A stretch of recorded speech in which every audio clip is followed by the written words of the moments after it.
In this lesson, we're going to talk about graphing basic functions. And the functions we are interested in are linear functions, which you probably recognize having the equation y equals mx plus b. One thing to note, you may not have heard this notation before. Y equals x is also called the identity function. So it's just y equals x is called that, not y equals 2x or y equals x plus 3, just y equals x, in case you run into that in your homework. Quadratic functions you should be familiar with as well. These are the functions that have a squared term in them. Notice how I have this written, however, y equals a times the quantity x minus h squared plus k, rather than the standard y equals ax squared plus bx plus c. Then we have cubic functions, basically the same, but instead of a square we have a cube.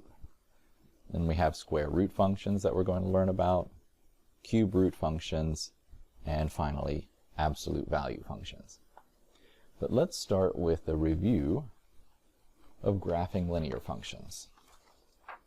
So this review, we will begin with very basic horizontal and vertical lines.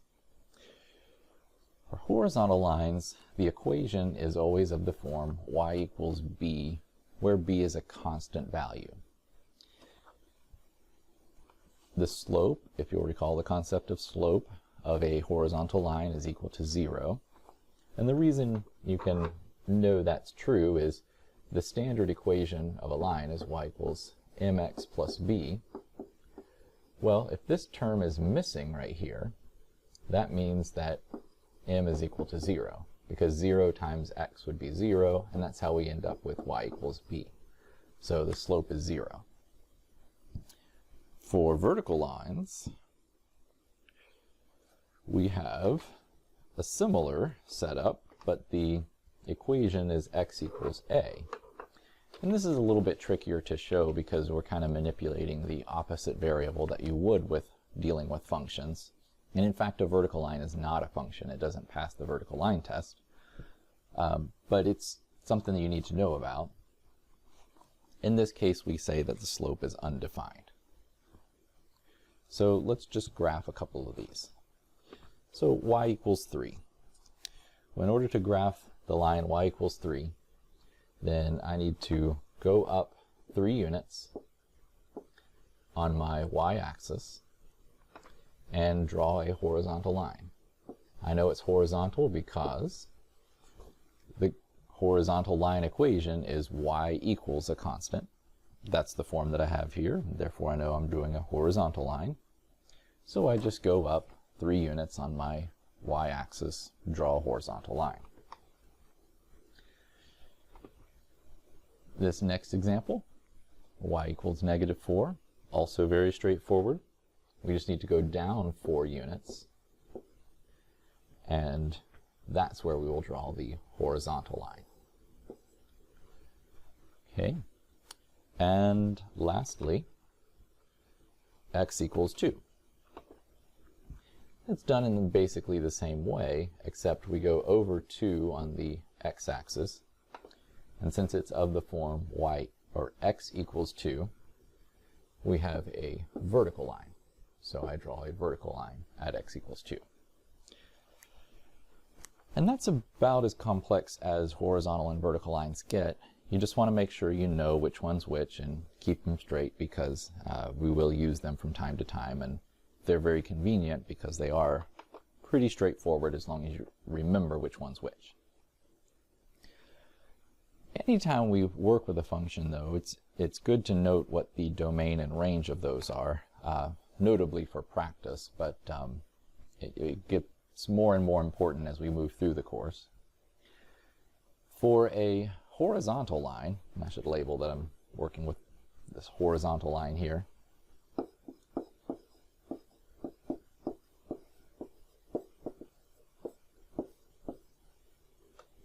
the domain is always the same. The domain of a horizontal line is always going to be -infinity to +infinity, because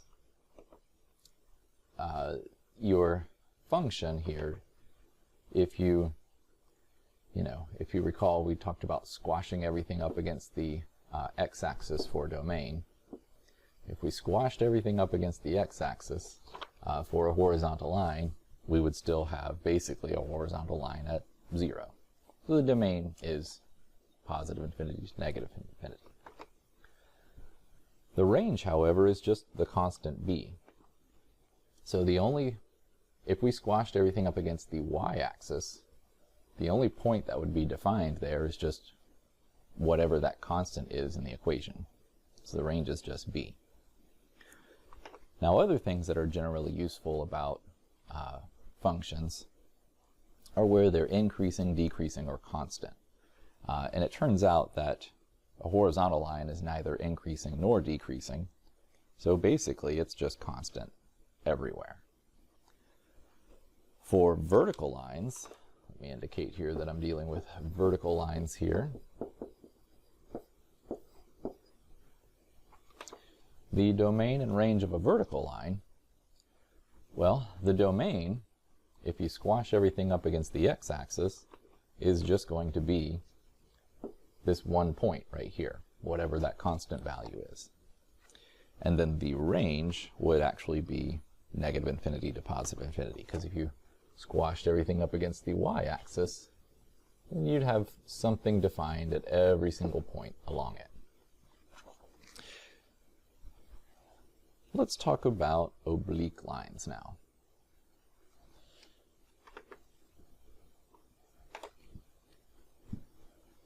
Now, an oblique line is any line that's not horizontal or vertical. It's slanted in some way. And this is where the slope-intercept form of a line comes into play when we have the y equals mx plus b. This is the line equation for any oblique line.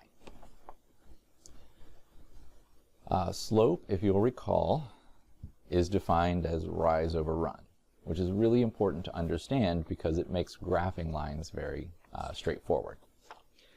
You may have seen the slope formula in this form.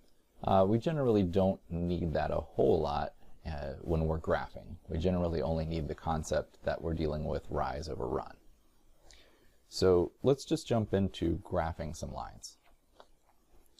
So my first line, y equals 1/2 x plus 1. The way I'm going to graph this, do it right there, is I'm going to recognize here that this value m is my slope. And I've already said that's equal to rise over run. That's going to be important in just a second. This value here, b, is called a y-intercept. And the reason that's important is because that automatically gives me one point that exists on my line. So if I'm graphing y equals 1/2 x plus 1, I know that my line passes through the point 1 on the y-axis. That's the y-intercept. Now the nice thing about that is if I use my slope now, which is rise over run, I can get other points on the line. So if my rise is 1, so if I go up 1, and my run is 2, then I will go over 2, then that gives me another point that's on my line.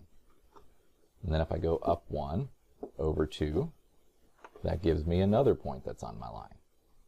Likewise, I could go down 1 and back 2, because negative 1/2 is the same thing. Oh, sorry. Let me try that again.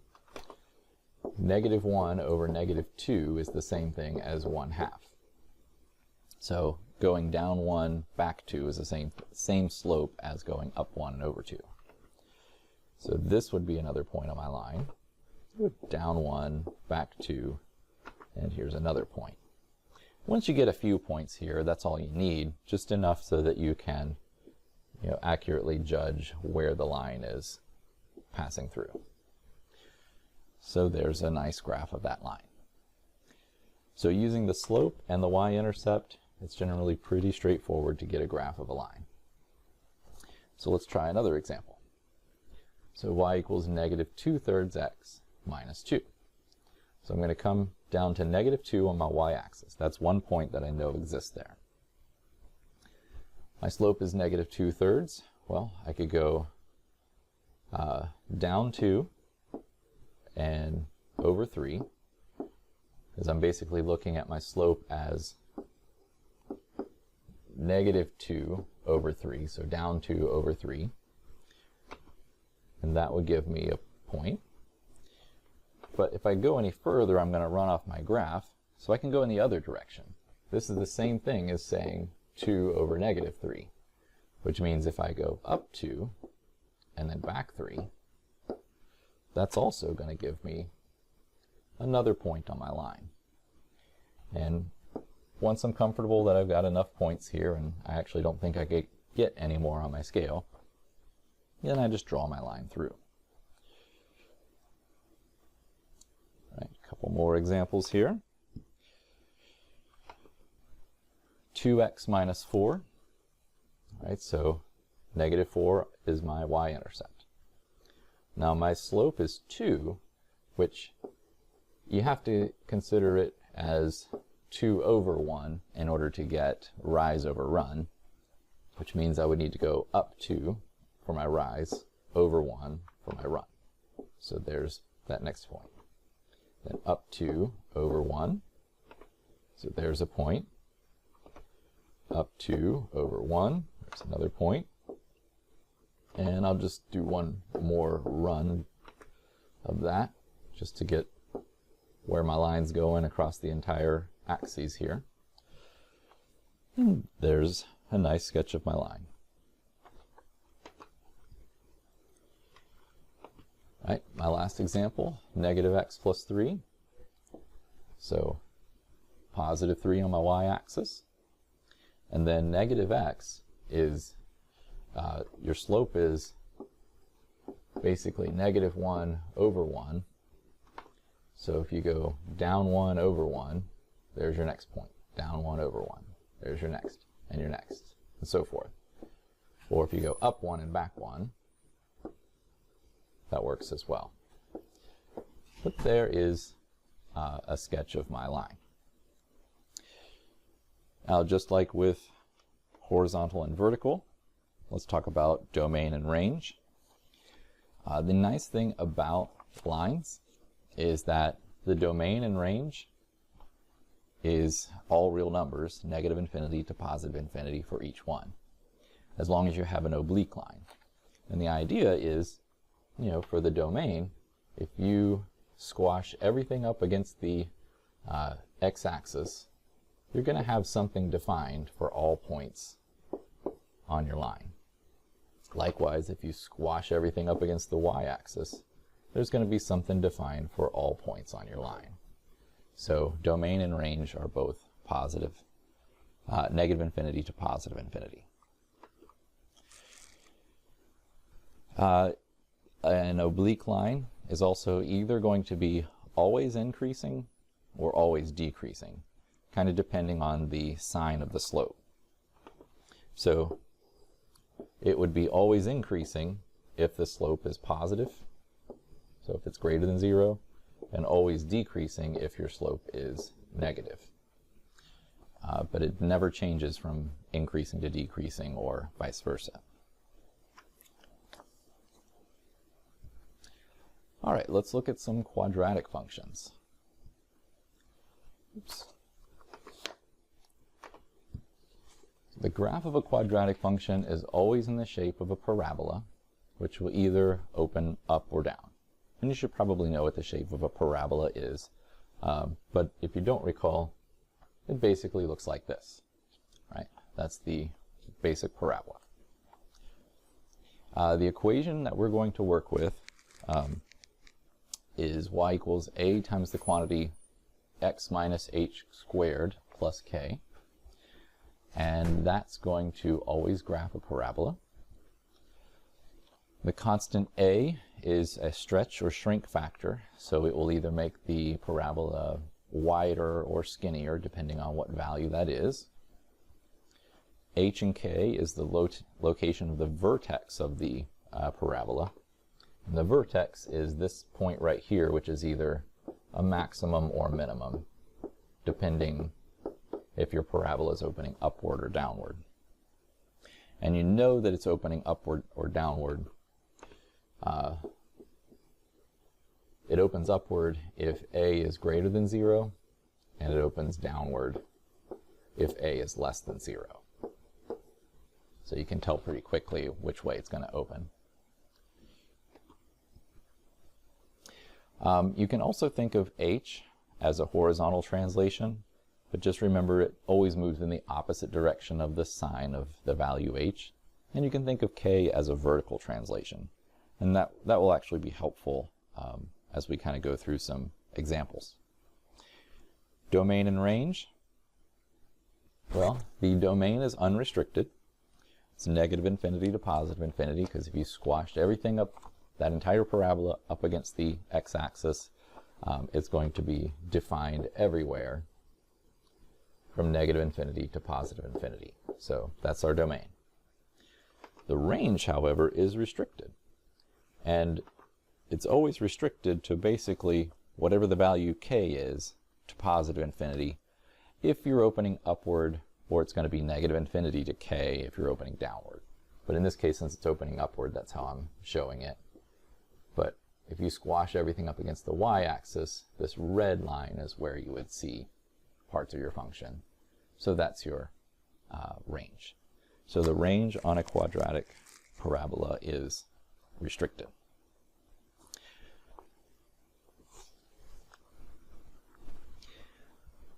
Okay, instead of drawing graphs for you to show you how the graphs of quadratics work, I'm going to try and do that with a little bit of animation here to make it a little bit easier to understand, hopefully. So I have here graphed a quadratic function, and I'm using, the basic function y equals a times x minus h quantity squared plus k. And we've said that a is like a stretch or shrink factor.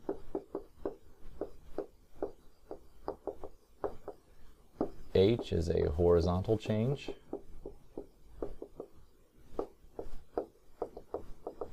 And k is a vertical shift. Let's start with the vertical shift and see how that works, because of all of these, that's the easiest one. So if you'll notice, I have the variables h, k, and a over here that I can manipulate. And you'll see right here, this equation will update as I make changes to those variables. So let's give it a try. If I manipulate k, which is my vertical shift, if I change it to +1, the vertex, which you'll recall is this point right here, shifts up by 1 unit. If I change it to +2, it just shifts up 2 units, and so forth. So whatever the value of k is, we just have a shift in our parabola's vertex up that many units, or if k happens to be a negative number, it just happens to shift downward. So we would start at, say, -2 or lower. All right, so the vertical shift is very straightforward. You just read what that number is, and you'll note how many to move it. And you always see that number right over here outside of your square. So notice the square valued here, the number outside of your square is what I'm referring to. So just look for that number. That tells you how many to shift your vertex up or down. Now, the next thing we'll look at is the horizontal shift. The horizontal shift basically works in the same way. So if I change h to, say, 2, I shift to the right by 2. If I change h to -3, I shift to the left by 3. It's trickier, however, because when you're trying to determine what h and k are, when you look at h in this equation, whoops, didn't mean to do that. In this equation, there's a negative in front of it. So to determine what the value of h is, you have to kind of factor out a negative. So you have to just kind of, realize that that is the opposite value that you're looking for. So notice over here at this equation, I have x plus 3 quantity squared, but I shifted to the left 3 units. Because if I write x plus 3 in the form x minus h, it would be x minus negative 3. That's the value of h. The value of h is negative 3, which tells you that it has to shift to the left 3 units. It's just the opposite sign in this original form that you always have. And if you'll notice, likewise, if I change h to a positive number, so let's make it, well, let's not go that far, let's go to positive 2. I have x minus 2. So it's x minus positive 2. So that's my h. H is positive 2 in this case, which shifts my vertex to the right 2 units. So you have to kind of get it in this form, x minus h, in order to determine what its value is. Personally, I think it's easier just if you're graphing directly from this style formula right here, just remember the horizontal change goes in the opposite direction of that sign. Now, the nice thing about horizontal and vertical shifts is that they work independent of each other. So that means if I make k positive 5, h negative 4, then it just means my vertex shifted up 5 units for the y-axis, over 4 units for the x, and there's my vertex. So they work independent of each other, which is nice. Let's take a look at what happens with this constant value a. So let me reset everything back to the origin, and let's look at it. So right now a is equal to 1. So if I go from this point over 1 unit and up 1 unit, there's another point right there on my parabola. Likewise, because it's symmetric, the same thing happens on the other side as well. Now, let's change it to 2 and see what happens. So if I go to a equals 2. Well, if I go over 1 unit and up 2 units, there's the next point on my parabola. So that's where it is when a is equal to 2. Similarly, if I change it to 3, the same thing happens. Whoops, if I can get it to 3 without, yeah, good. Then, if I go over 1 unit, up 3, there's my next point. So it's sort of acting like a slope, but it only acts that way for 1 point away from my vertex. So let me show you. Let's go back to where a is equal to 1. When a is equal to 1, so if I go over 1 unit and up 1, I end up on my graph. If I go over 1 and up 1, I'm not on my graph for the next time. I actually have to go up 3 more. And so it's not as easy to determine where that next point is, but it is very easy to determine where that first point away from the vertex is. So it's not as convenient as a slope. It won't tell you where every point on the graph is, but it's helpful to kind of get your stretch and shrink taken care of. Let's look at what happens if we change a to 1/2. So if I change my slider to 0.5. So you would think then in terms of slope that you would be able to go say over 2 and up 1. But that's not there on my graph. Or if I go up 2 and over 1, that's also not on my graph. So it doesn't really work in exactly the same way as slope works. The value a tells you how far away you are in the y direction when you're 1 unit away from your vertex. So if I go 1 unit away from my vertex and up 1/2, that's where that next point is. So it's not terribly useful there for any fractional values of that constant. But again, it can be helpful. Now, all of these work independently of one another. So let's take a look at graphing, a particular function.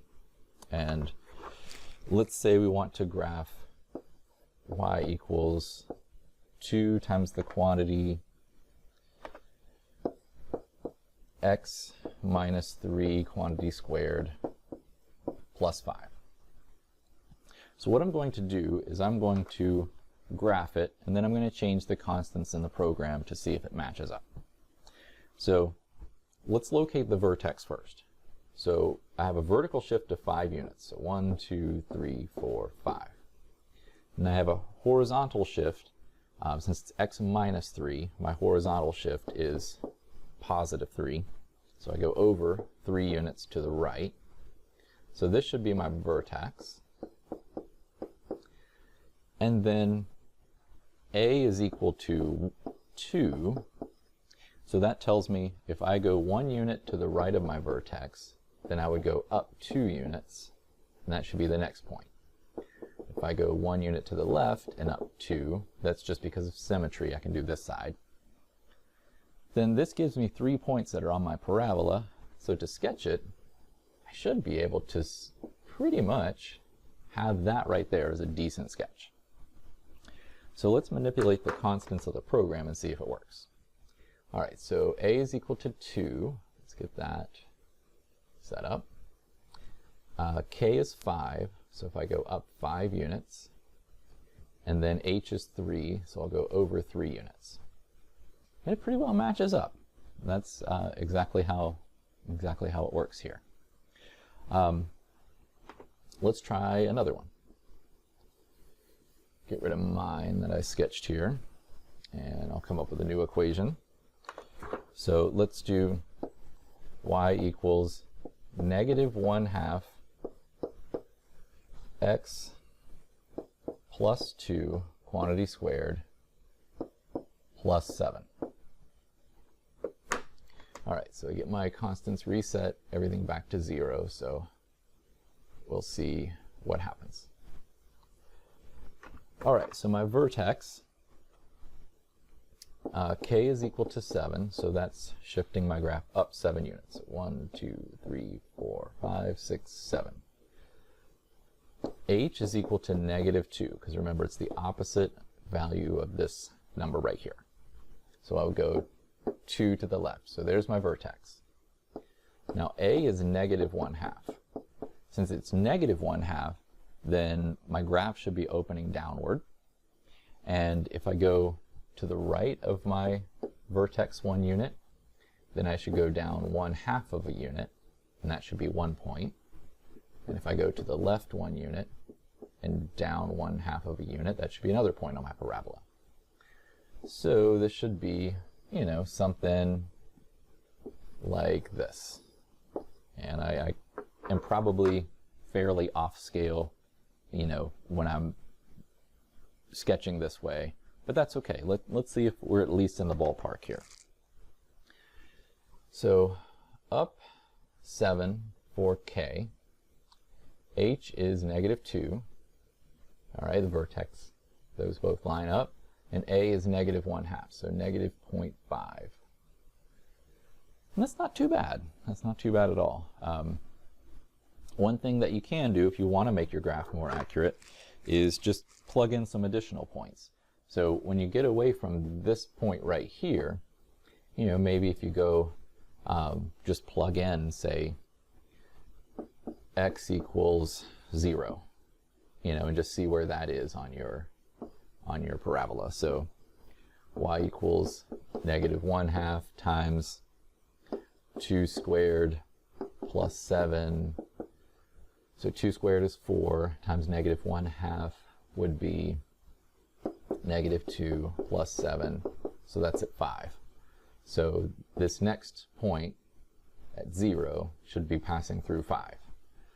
And likewise, because you have this line of symmetry in a parabola. You know, this is 2 units this way, 2 units that way would be another point. So using that symmetry, you can kind of get more points.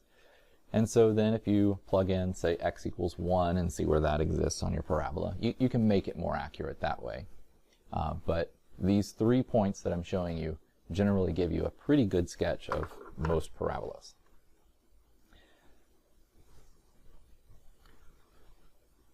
Okay, now the rest of the functions.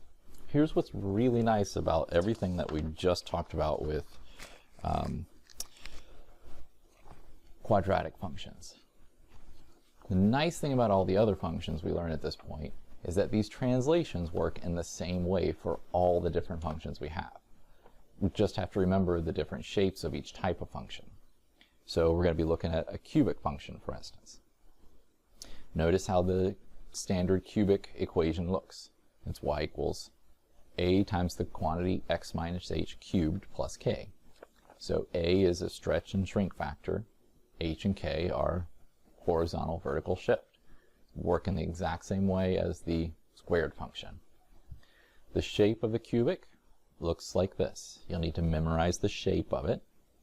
The domain and range, let's figure out what those are. The domain, this thing is going to positive and negative infinity in the same direction.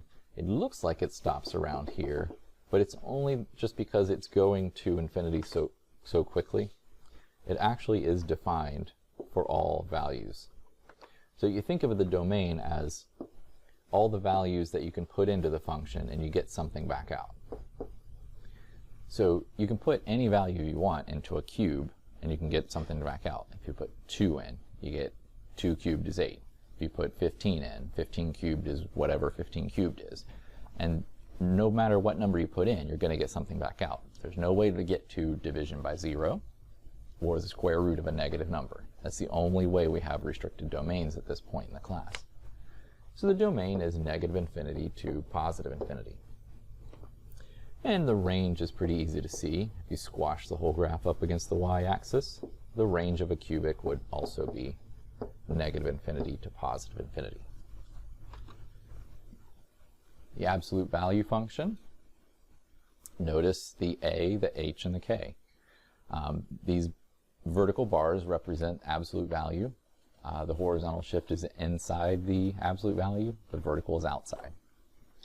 Its graph looks like this, which is basically a linear function that isn't allowed to go down to the negative part. So any values that would have been negative here, we took the absolute value, which in turn makes it positive, and so it kind of flips and puts those points up here.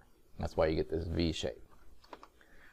But that does put a restriction on the range. The domain is negative infinity to positive infinity. But the range is restricted, if you squash everything up against the y-axis, from 0 to positive infinity.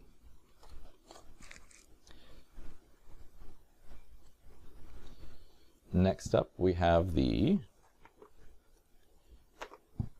square root function, which the basic function looks like this. Again, notice the a, the h, and the k. Those transformations we just learned all work the same. The square root function, this is the shape of the graph. Again, you need to memorize all of these. It does continue on to infinity. Just these arrows are not always the easiest thing to put on the graphs when you're using computer programs. The domain and the range are both restricted. So the domain starts from 0 and goes to positive infinity.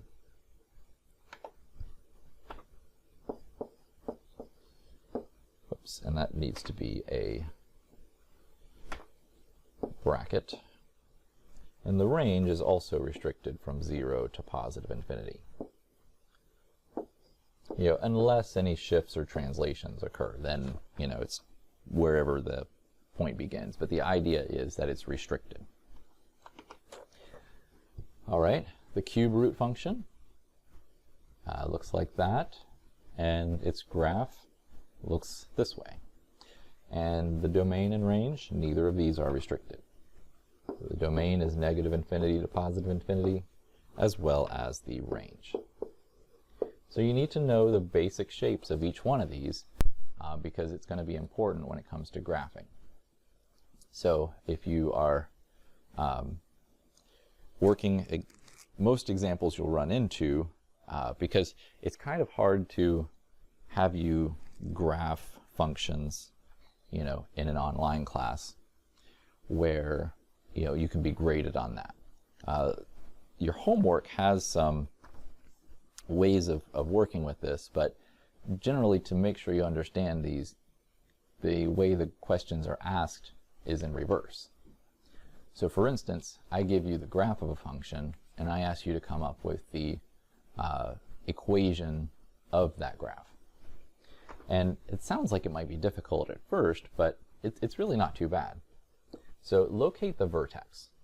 In this case, a vertex is located at -2, -4.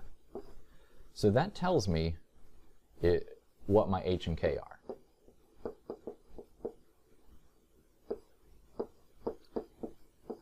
So, you know, I am graphing, this is a parabola, so the basic equation is y equals a times the quantity x minus h squared plus k. I already know what h and k are. I've got two of the three different values that I need. The only other thing that I need is the value of a. And what I've shown you is if you go over to the right and down till you meet this next point, this distance tells you what a is.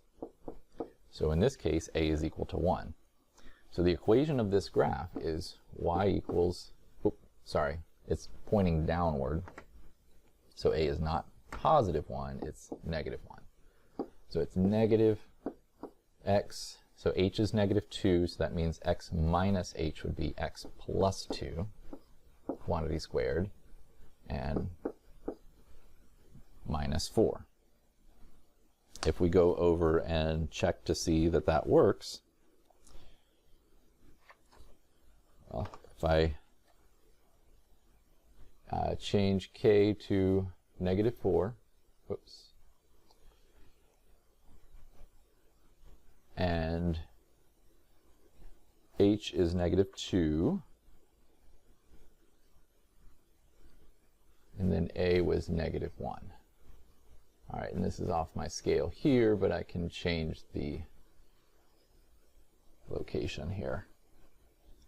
And there is the graph that I had on the other page. So it works out. So it's pretty straightforward. Now, if you're uncomfortable with how I came up with the value of a, there are other ways of doing it. As long as you can determine some other point on the graph, like for instance, right here. This point is crossing, you know, at integer values. So it's at 0, -8. So if you come up with h and k and plug those into your equation. So let me get rid of this and I'll use this space to do this. So if I start off writing y equals a times x plus 2 quantity squared minus 4. So I already have h and k solved for. The only thing that I'm missing is a. Well, if I grab this point, this other point on the graph, 0, -8, and it doesn't matter which point is, it's just something that you can identify uniquely on the graph. And I plug in y is -8 and x is 0. Now I can solve for a. So -8 equals a times 4 minus 4. So if I add 4 to both sides, so I have 4 times a equals -4. And divide both sides by 4. And I get a is -1. And most of the time, if you're used to this moving to the left 1 unit and up or down however many you need to go, you can easily get a that way. But if a isn't is not an integer value. If it's fractional, you might need to solve for it. So it's good to be able to do both. So let's look at this next example. Let's see what we can do. All right, so you should be able to recognize this is our square root function. So the basic equation is going to be y equals a times square root of x minus h plus k. Now, my vertex is at the point 3, negative 1.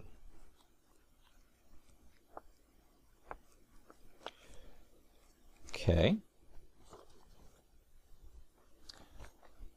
And knowing that, I'm already close to my equation. So I can plug those values in and come up with y equals a, so x minus h, h is the 3, so it's going to be x minus 3, and minus 1. Now, that's close to my answer here. But the thing that I need to come up with is the value of a. Now, if I go from this point, if I go up, or let me go this way, to the right 1 unit and up 2, that puts me at this next point. So I'm pretty sure a is equal to 2.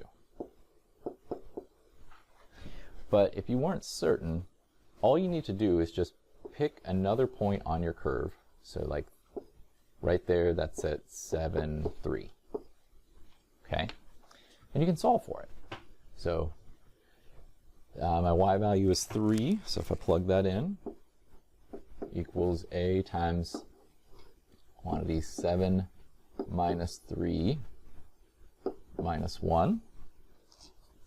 So 3 equals a times the square root of 4 minus 1. And I think what I'll do is add 1 to both sides. So I have 4 equals, the square root of 4 is 2, so this is actually 2a. Divide both sides by 2, and I get a equals 2. So it works out just fine. So my answer here is y equals 2 times the square root of x minus 3 minus 1.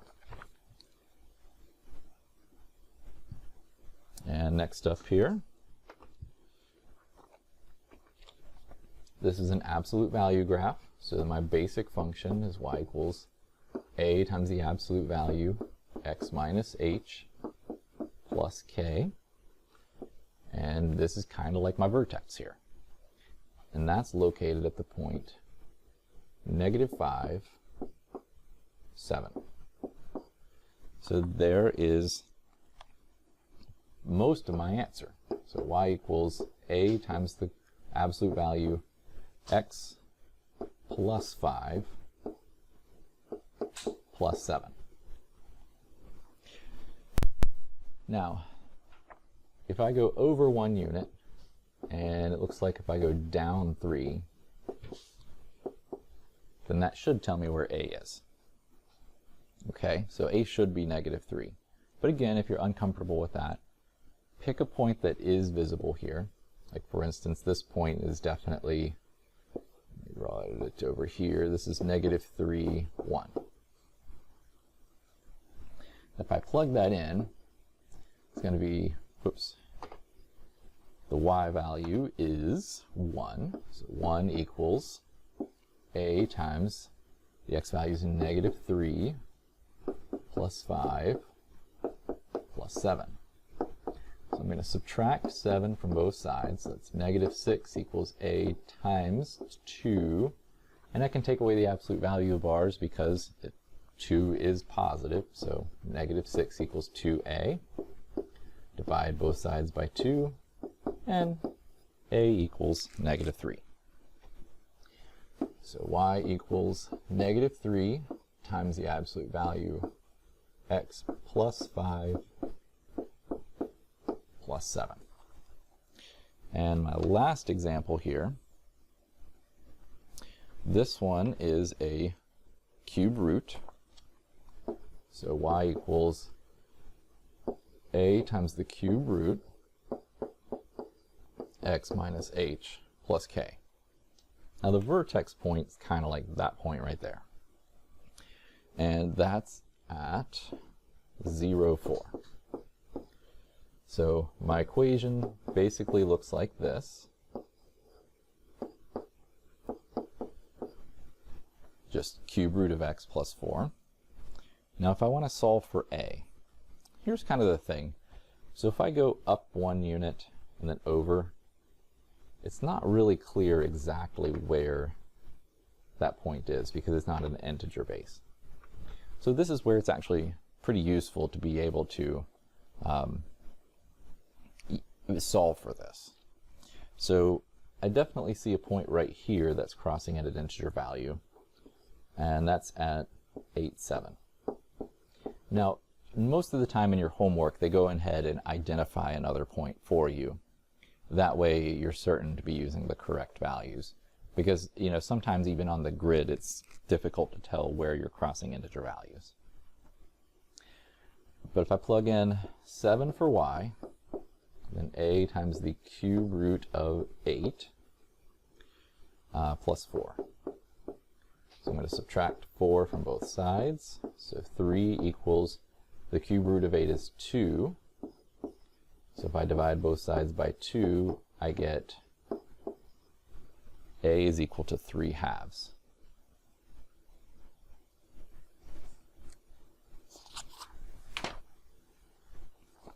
Which, if you'll notice, if you go over to the right 1 and up 3/2, that kind of verifies that we were correct about that. I started going above it and then over, but that was incorrect. I should have still been going to the left and to the right 1 unit and then up. But anyhow, we solved for it, we got the value 3/2. Our answer is y equals 3/2 times the quantity, force of habit, times the cube root of x plus 4. And there's our answer there.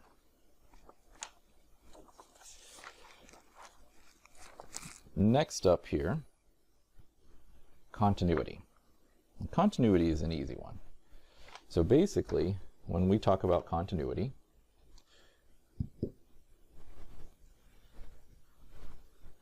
all your elementary functions, or your basic functions that we're working with right now, are continuous on their domain. So if you're asked where a function is continuous, for now you're basically just determining the domain of the function. All right, so quick examples here. Where are the following functions continuous? All right, so we're just asking where is the domain basically. So this function, its domain starts here at -2, goes off to positive infinity. So it's continuous -2 to positive infinity. Similarly, over here, this function, it's assumed it goes on to infinity here. And it's linear, so a linear is defined everywhere. But if you'll notice, there's this hole in the graph. So at this one particular point, we want to skip over that. So it's discontinuous at that particular point. One way they describe continuity is if you can draw the function without lifting your pencil, it's continuous. So from -infinity to 5, and then from 5 to positive infinity. That's where this function is continuous, everywhere except for that missing value.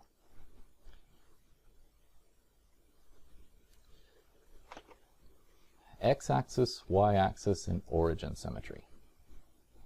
So a graph possesses a property called x-axis symmetry if you can fold the graph along the x-axis and the graph covers itself.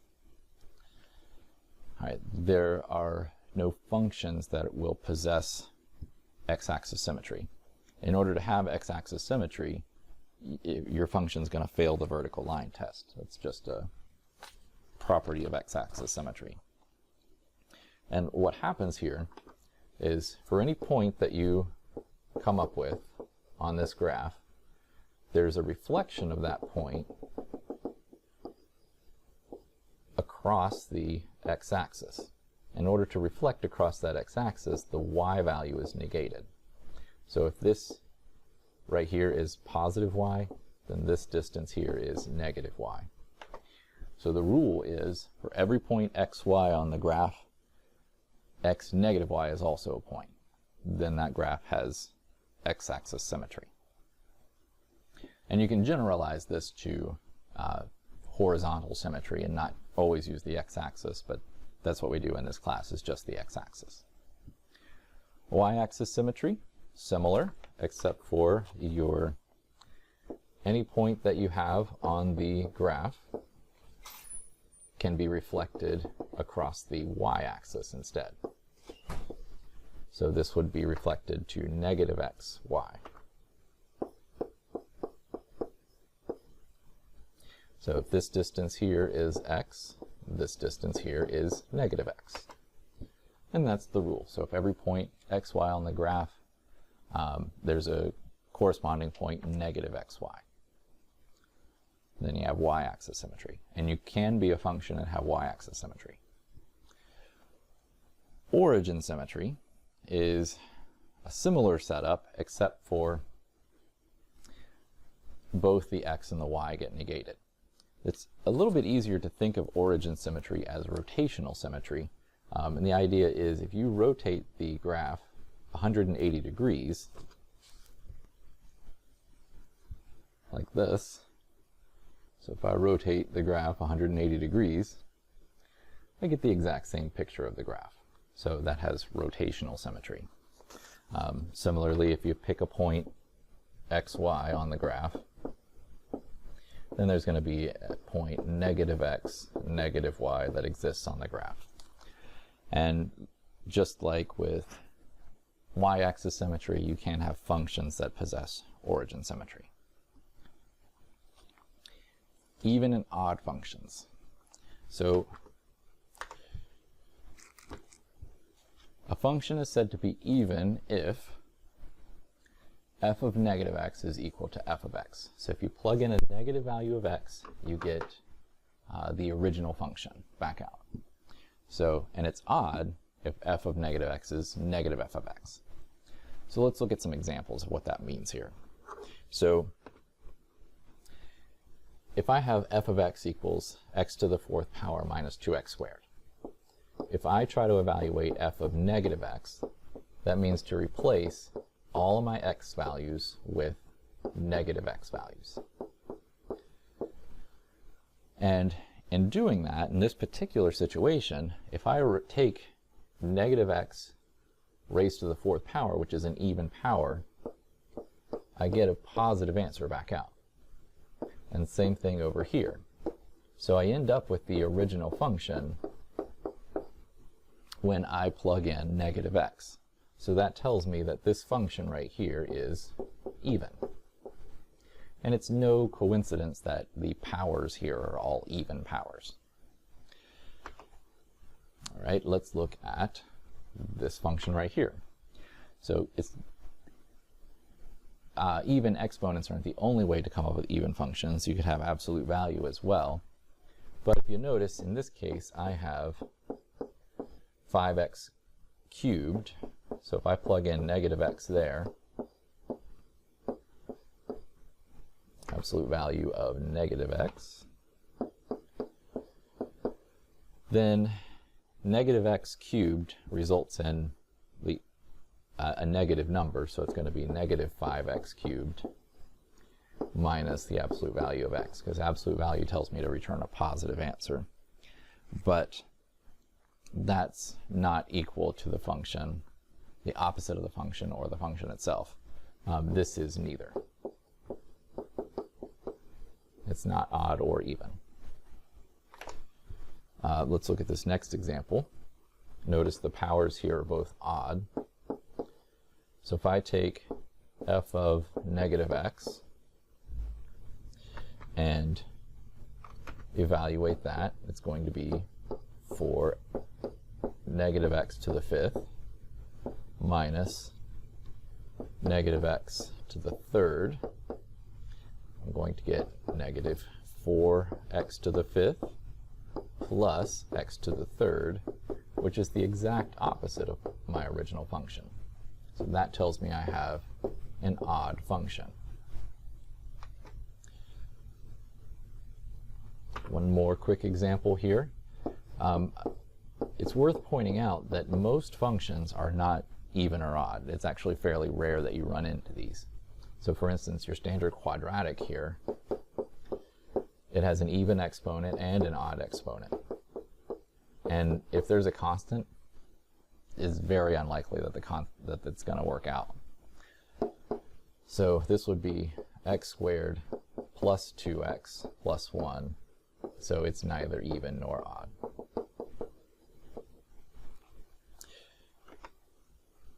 Now, the graph of an even function has y-axis symmetry, and the graph of an odd function has origin symmetry. So let's look at the two examples that we had that were even in the odd example that we used above. The graph of this function looks like this. And if you'll notice, it's a mirror image about the y-axis. So it has y-axis symmetry. Similarly, the graph of this particular function, it has origin symmetry. Now, it's tempting to try and draw like the line y equals x and think of symmetry that way. It doesn't work exactly that way. I think the rotational symmetry makes a little bit more sense. So let's take a look at that. So if I take my graph here and I rotate it 180 degrees, I have the exact same graph after it's rotated. So that means it has origin symmetry. Okay, so I realize this video has been long enough already. However, one thing that I do want to do is show you how you're supposed to enter the problems when you're doing graphs in the homework. So I pulled up one here where I'm asked to graph a parabola, and one thing I'm going to do is click enlarge so we can see it a little bit better. And in order to do this, you have a tool palette. One part of your palette gives you a cursor and then a parabola tool. This would be cubic, and then some other pieces. I think this is probably logarithmic and exponential, which we'll see later on in the class. So we're graphing a parabola, so we want to just click the parabola tool and then just click anywhere inside the graph, and it'll put the standard parabola in for you, but it also brings up this box which allows you to put any of the different changes to the parabola that we've talked about. So for instance here, 4x squared, we've got a vertical stretch of 4 units. So in order to make that happen, I just go into the vertical stretch and type in +4 there. Then enter, and it makes the change on the graph for you. So you're not like selecting points, moving the parabola on your own with the mouse or anything. You're just entering the changes in that box. So when you save and check answer, we should get it correct there. Another problem that's similar, say like, I think it was it 9? Yes. All right, so this one, instead of a stretch or shrink, this parabola is just shifted upward. So to make that happen, you know, again, inside this box, it's going to be a vertical shift. So I'm going to change that 0 into an 8 in this case, then press enter, and it shifts my parabola up for me. Close all these windows, save my picture, check answer, and we're done. So that's how you will do the homework when you're graphing the parabolas.